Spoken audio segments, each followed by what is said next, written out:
तो दोस्तों आज की वीडियो में हम देखने वाले कि रॉक वर्सेस कोडी के क्या प्लान्स है ऑन टेबल डब्ल्यू के बाद, और सेथ रॉलिंस कैसे ज्वाइन करेंगे द ओजी ब्लड लाइन को। तो दोस्तों मेरा नाम है शुभम और आप देख रहे हैं खबर WWE की। तो चलिए शुरू करते हैं।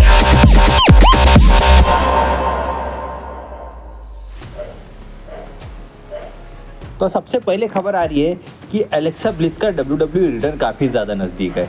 तो एलेक्सा ब्लिस ने अपना आखिरी रेसलिंग मैच 2022 में बियंका बेलर के खिलाफ लड़ा था रॉयल नंबर पेपर में, जहां वो हार गई थी। उसके बाद उन्हें ऑफ टेलीविज़न कर दिया गया।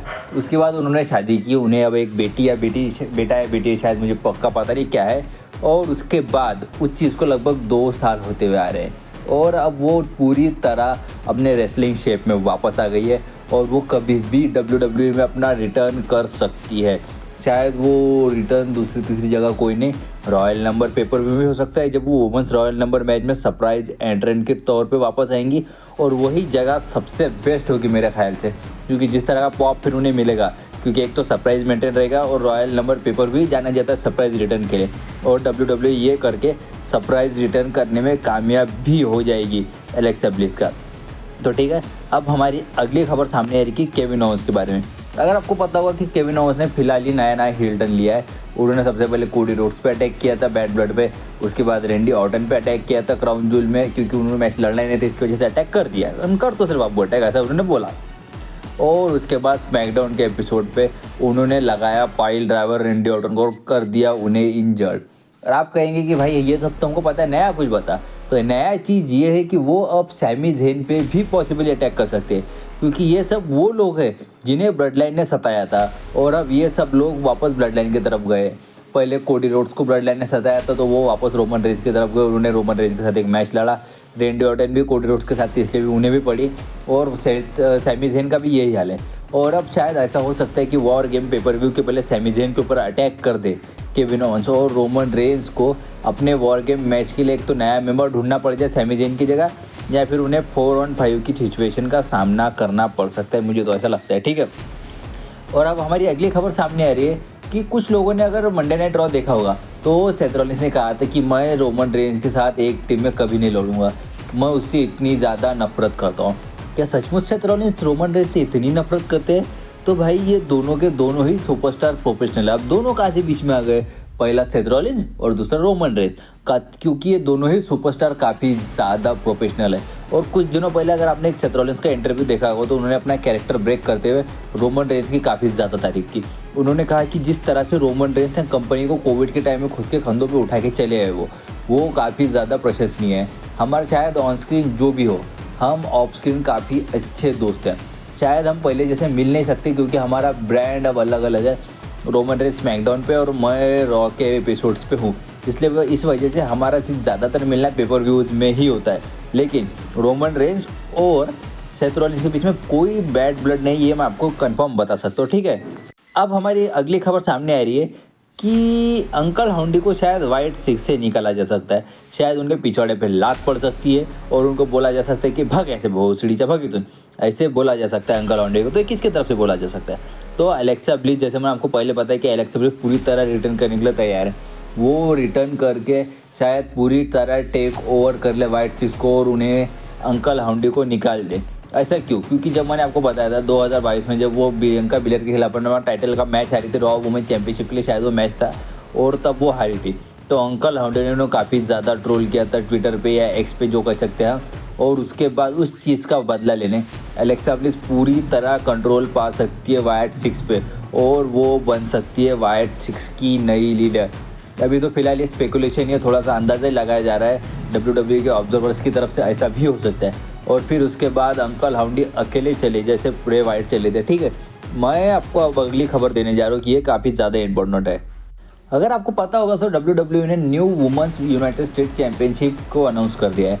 और अब आप ये कहेंगे कि यहाँ पे जेट कार के लिए फ़ोटो क्यों चल रहे हैं?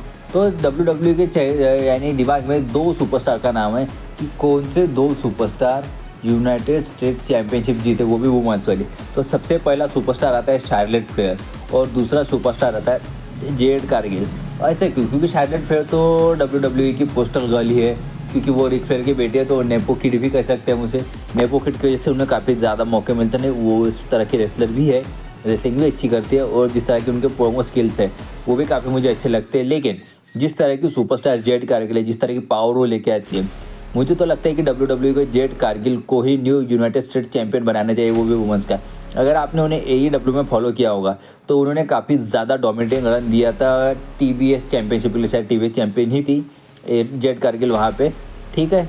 तब हमारी अगली खबर आ रही है सामने कि अगर मंडे नाइट रॉ अगर आपने देखी होगी तो वहाँ पे रेटिंग क्या थी, क्यों मंडे नाइट रॉ का एपिसोड ठीक ठाक था, ज़्यादा अच्छा भी नहीं था, ज़्यादा बुरा भी नहीं था।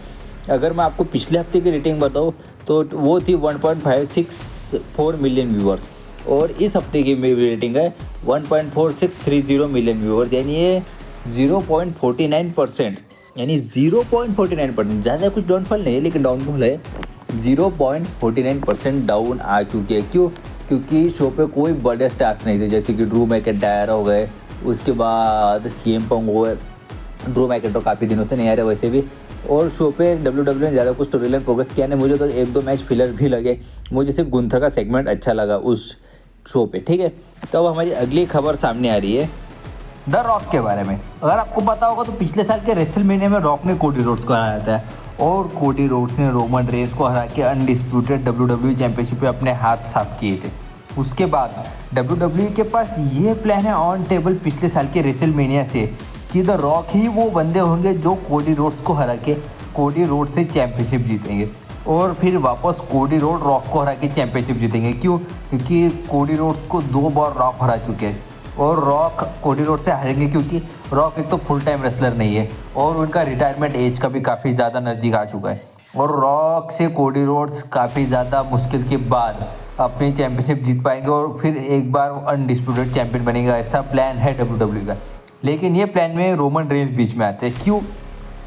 क्योंकि अगर रॉक वर्सेस रोमन रेंस होता है तो शायद रोमन रेंस रॉक को हरा के अपनी चैंपियनशिप वापस एक बार रीगेन करेंगे, मुझे तो ऐसा लगता है, ठीक है।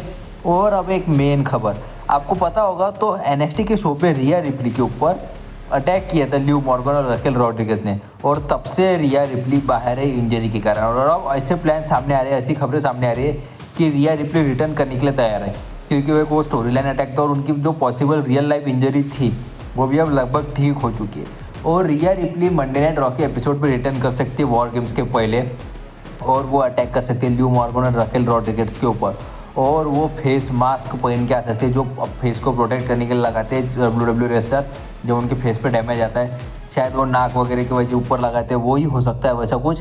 और फिर उसके बाद रिया रिप्ली 5th मेंबर बन जाएंगी, जेड कारगिल, बियांका बिलर, इयो स्काई, शायद नेओमी और भी रिया रिप्ली, ऐसे 5 मेंबर्स हो जाएंगे बियांका बिलर की टीम में। और दूसरी तरफ उनके नाया जैक्स, टिफनी स्टैटन और कौन है शायद अभी मुझे प्रॉपर तो याद नहीं, शायद और कोई सुपरस्टार हो गए, तो ऐसे 4 सुपरस्टार उस तरफ से भी आएंगे, 4 या 5 सुपरस्टार, और उसके बाद हमें वॉर गेम्स मैच देखने के लिए मिलेगा, ठीक है।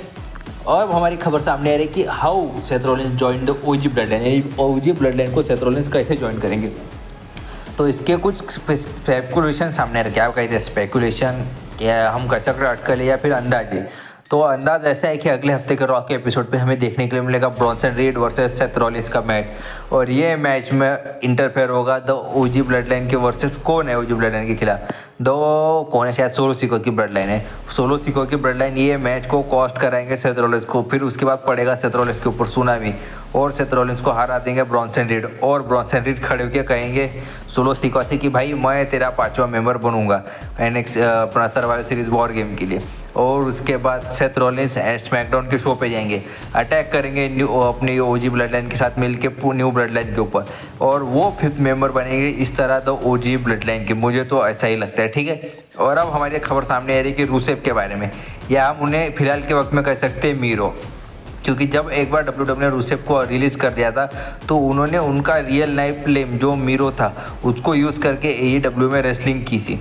और अब ऐसी खबरें सामने आ रही है कि रूसेफ को यानी AEW से भी रिलीज़ कर दिया गया, उन्होंने खुद ही रिलीज़ मांगा था, उसके बाद अब वो एक फ्री एजेंट बन चुके हैं और वो ऐसा कहा जा रहा है कि एक रेसलिंग शो में या फिर रेसलिंग प्रमोशन नहीं कर सकते हम, ये जो वहाँ पे जाके प्रैक्टिस करते क्या कह सकते उसे, ऐसा प्रैक्टिस एरिना में जाके वो प्रैक्टिस कर रहे हैं रेसलिंग की, यानी वो एक किसी प्रमोशन में रिटर्न करने वाले। और WWE के ऐसे प्लान है कि रूसेफ को अपने टेलीविज़न पर लाया जाए और जब ट्रिपल एच का राज है तो रुसेव तो आएगा ही आएगा, मुझे तो ऐसा लगता है। और एक बार रुसेव आएंगे तो वो क्या धमाल मचाएंगे वापस WWE में आके, वो देखने लायक बात होगी। क्योंकि जिस तरह से WWE ने बुक करते, क्योंकि वो पहले भी WWE में काफ़ी ज़्यादा स्ट्रॉन्ग बुक है। उन्होंने रोमन रेंस को भी काफ़ी ज़्यादा तकलीफ दी जब रोमन रेंस का बिग डॉग कैरेक्टर चलता था, ठीक है।